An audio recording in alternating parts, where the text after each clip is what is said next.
प्रधानमंत्री का ही बयान था, रुपया उसी देश का गिरता है जिस देश का प्रधानमंत्री गिरा हुआ, और खूब रुपया गिर रहा है। मेरा बयान नहीं, उन्हीं का बयान है। आज देख लीजिए यूएस डॉलर, चाइना की जो करेंसी है वो 2.6% positively, Malaysia 1.7% positively, Singapore dollar 0.2% बढ़ा है। भारत सबसे नीचे है जिसका गिरा है, बाकी देश भी गिरे लेकिन भारत का देखिए 7.6%। हैरानी नहीं होगी? देशभक्तों में चिंता है मुझे देश की। आज देखिए आरबीआई क्या लिखा हुआ भाई, RBI dividend to government 2.87 lakh crore record pay out किया है। क्यों? डॉलर को कीमत 100 रुपए ना पहुंच जाए, उसको बैलेंस करने के लिए आरबीआई को। पढ़ लीजिए, ये सब रिपोर्ट है, इस पे बात नहीं होगी, बकवास करा लीजिए बस। गजब टोपीबाज है सर, गजब की। कैसे फेक न्यूज़ बच्चों को बता रहे हैं, कैसे अपने सॉफ्ट पावर का इस्तेमाल कर रहे हैं, कैसे उनके ब्रेन वॉश कर रहे हैं, कैसे गलत इन्फॉर्मेशन उनके दिमाग में डाल रहे हैं। क्या सर, आप टीचर हैं, आप अपनी तो मर्यादा भूल गए।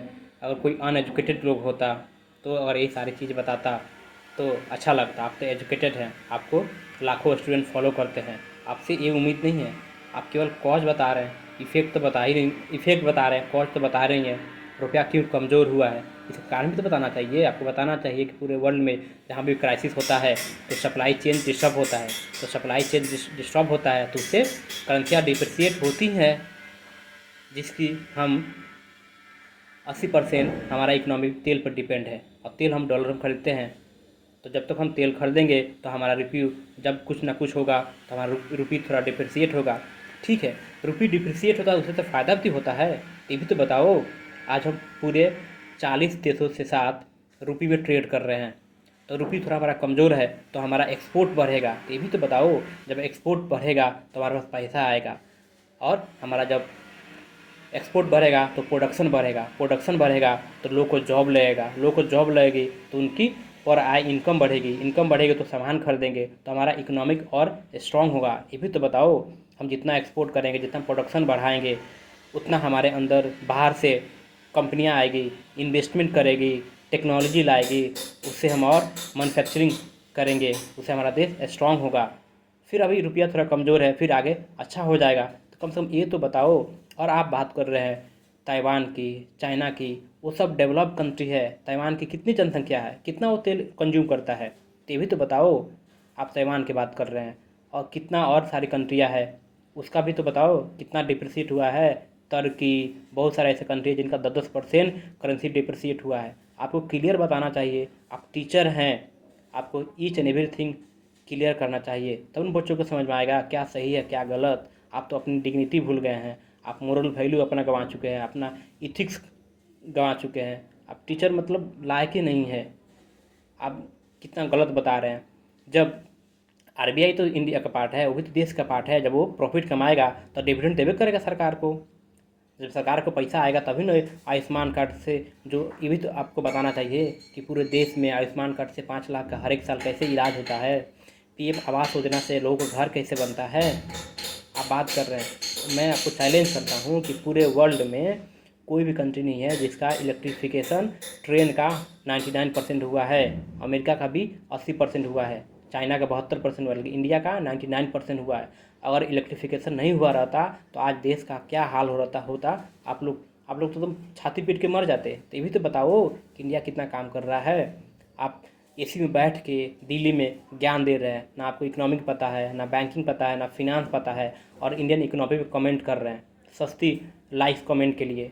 अरे आप टीचर हैं, आपको ईच एंड एवरीथिंग सब अच्छे से बताना चाहिए, इसका कारण क्या है, क्यों डिप्रिसिएट हुआ है, इससे हमारा फ़ायदा क्या हो सकता है, इससे हमारा इन्वेस्टमेंट कितना बढ़ेगा, लोगों को जॉब कितना लग सकता है, न्यू टेक्नोलॉजी हमारे देश में आएगी, ये तो बताना चाहिए आपको। कुछ नहीं बता रहे हैं। आप एसी में बैठ रहे हैं दिल्ली में, आपको कोई दिक्कत नहीं है, कोई टेंशन तक कभी सोचे हैं? क्योंकि 14 के पहले ये सब कुछ नहीं था। अभी S-400 कौन लाया? मोदी जी ने लाए। राफेल कौन लाया? मोदी जी लाया। अभी आकाश सिस्टम है, जब ऑपरेशन सिंदूर हुआ था तब पाकिस्तान मिसाइल मारा था दिल्ली को उड़ाने के लिए। अगर S-400 नहीं रहता तो आप लोग तिलंडी में उड़ जाते। एसी में बैठ के कमेंट करना बहुत आसान है, रियल में समझना होता है। जितना मोदी जी 10 साल में काम कर दिए हैं, 70 साल में नहीं कांग्रेस किया है। बताओ ना, एम्स कितना था, अभी ये ट्रिपल हो गया है, आईटी दुगुना हो गया है, रोड्स कितना अच्छे बन गए हैं, डिफेंस कितना अच्छा गया है। 14 के पहले हमारे आर्मी जवान का शू नहीं था, बुलेट प्रूफ जैकेट नहीं था। उस समय 10 दिन था आर्म्स एमुनेशन हमारे कंट्री आर्मी के पास डरने के लिए। आज हम 80 देशों में अपना प्रोडक्शन एक्सपोर्ट कर रहे हैं, फिलीपींस को बेच रहे हैं, इंडोनेशिया को बेच रहे हैं, ब्रह्मोस मिसाइल बेच रहे हैं। तो ये भी तो बताओ। आप केवल गलत इन्फॉर्मेशन लड़कों को बता रहे हैं, लड़कों को बरगला रहे हैं, लड़कों को सरकार के खिलाफ उकसा रहे हैं, लड़कों को रोड पर ला रहे हैं। अगर एक लड़के के ऊपर FIR हो जाए उसका करियर बर्बाद हो जाएगा। ऐसे टीचर की होती है। टीचर और भी हैं यूट्यूब पे, जैसे परमार सर हैं, रायमो सर हैं, अजित रंजन सर हैं। ये सब तो कुछ नहीं बोलते हैं। आप तो लग रहा है कि नक्सल बन गए। अर्बन नक्सल जो होता है, देश के खिलाफ बोलते रहो, वैसे बोलते अरे मोदी जी को विरोध करना है करो, देश का तो विरोध मत करो। जो पॉजिटिव चीज़ें हैं उसको तो बताओ। केवल निगेटिव दिमाग में भर रहे हैं लड़कों को। ऐसे होता है टीचर का बिहेवियर, टीचर का आप मोरल वैल्यू आप ख़त्म कर देंगे।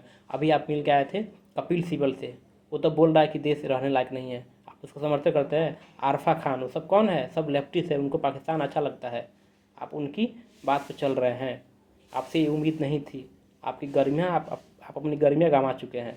Same on you Abhinav sir. हम आपको लाखों बच्चा फॉलो करता है और यही माइंडसेट आप देना चाहते हैं बच्चों को। Same on you Abhinav Sharma, same on you. अभी स्टार टीचर बन के घूम रहे हैं। कभी सोचे हैं डिजिटलाइजेशन नहीं रहता तो क्या हाल होता? डिजिटलाइजेशन किसने लाया? मोदी जी ने लाया। घर घर नेट किसने पहुंचाया? मोदी जी ने पहुंचाया। मोबाइल सस्ता कौन किए? उन्होंने किए। उसके बाद आप लोग स्टार बन गए और जो भी मन में आता है बोल देते हैं। अरे बीजेपी के खिलाफ बोलिए, कि देश के खिलाफ मत बोलिए।